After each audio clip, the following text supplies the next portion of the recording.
Program KUP sangat bermanfaat bagi pelaku UMKM di Kabupaten Kudus.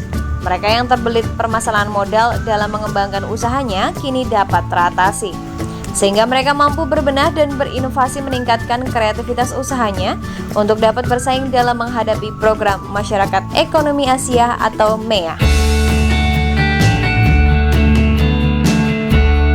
Jadi Dinas Perindustrian Koperasi dan UMKM adalah salah satu dinas yang diberi tugas oleh beliau Pak Bupati Kudus untuk memberdayakan usaha mikro kecil menengah. Di Kudus ini ada filosofi yang namanya Gus Jigang, Mas. Jadi masyarakat Kabupaten Kudus itu bagus perilakunya, kemudian harus pandai mengaji. Ini dalam arti bahwa menuntut ilmu sampai ke negeri yang jauh. Kemudian gang adalah berdagang, jadi di samping bagus perilakunya, kemudian suka menuntut ilmu, masyarakat Kudus ini harus juga pandai berdagang. Dari filosofi itu tadi, maka di Kabupaten Kudus ini sampai saat ini ada sekitar 13.200 usaha mikro, kecil dan menengah yang bergerak di berbagai bidang, antara lain ada bordir, konveksi, kemudian bidang jasa, makanan minuman. Dari 13.200 usaha mikro kecil menengah yang ada di Kabupaten Kudus itu tidak selamanya tidak punya masalah. Berdasarkan database yang ada di Dinas Perinkop dan UMKM itu ada 3 permasalahan besar yang harus segera kita selesaikan atau kita tuntaskan. Yang pertama adalah rendahnya kualitas SDM dari pelaku UMKM itu sendiri. Kemudian yang kedua adalah rendahnya akses perbankan, sehingga para pelaku UMKM itu sulit untuk mengakses modal di lembaga keuangan perbankan. Dan permasalahan yang ketiga adalah menyangkut pemasaran. Jadi 3 permasalahan itu tadi adalah permasalahan yang kompleks, tidak bisa terus diambil satu, tidak bisa, harus ditangani secara komprehensif. Nah, permasalahan-permasalahan itu tadi, salah satu upaya yang sudah kita laksanakan adalah yang pertama adalah peningkatan kualitas SDM, baik melalui pelatihan, fintech maupun magang bagi pelaku UMKM. Dan yang paling penting sekali adalah saat ini adalah rendahnya akses permodalan.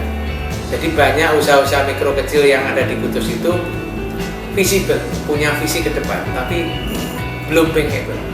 Jadi untuk mengakses kredit ke perbankan itu masih banyak kendala. Kendala yang utama adalah mereka tidak punya akun. Nah, oleh beliau Bapak Bupati Kudus ini mengupayakan atau mempunyai inisiatif bagaimana cara bisa mengakses modal itu tanpa menggunakan agunan. Maka lahirlah apa yang dinamanya kredit usaha berbentuk, yaitu salah satu kredit yang khusus diperuntukkan untuk usaha mikro di Kabupaten Kudus yang usahanya produktif. Jadi sekali lagi usahanya produktif dan mereka tidak menggunakan agunan dalam hal mengakses permodalan itu. Jadi hanya kalau bisa dikatakan itu moral hazard yang diutamakan di dalam mengakses permodalan itu tadi. Sehingga diharapkan kalau usaha mikro kecil itu bisa mengakses modal tanpa agunan, itu sebentar lagi atau tidak terlalu lama nanti usaha-usaha mikro kecil yang ada di Kudus itu bisa semakin berkembang. Ini dikaitkan lagi dengan setelah berlakunya masyarakat ekonomi ASEAN, ini mereka dengan tambahan modal dari Bank Jateng yang tanpa agunan dengan bunga yang rendah dan jangka waktu yang relatif panjang, yaitu 2 tahun ini, diharapkan akan mampu meningkatkan daya saing. Dengan meningkatnya daya saing pelaku UMKM itu, maka usaha mikro kecil yang ada di Kabupaten Kudus itu tidak mustahil sebentar lagi akan mampu bersaing dengan usaha-usaha yang lain di kota-kota bahkan di negara-negara ASEAN yang lain.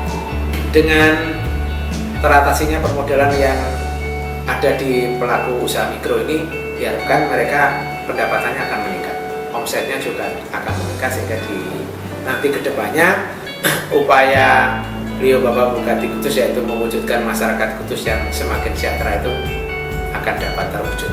Karena salah satu karya besar beliau adalah bagaimana mewujudkan masyarakat Kudus yang semakin sejahtera.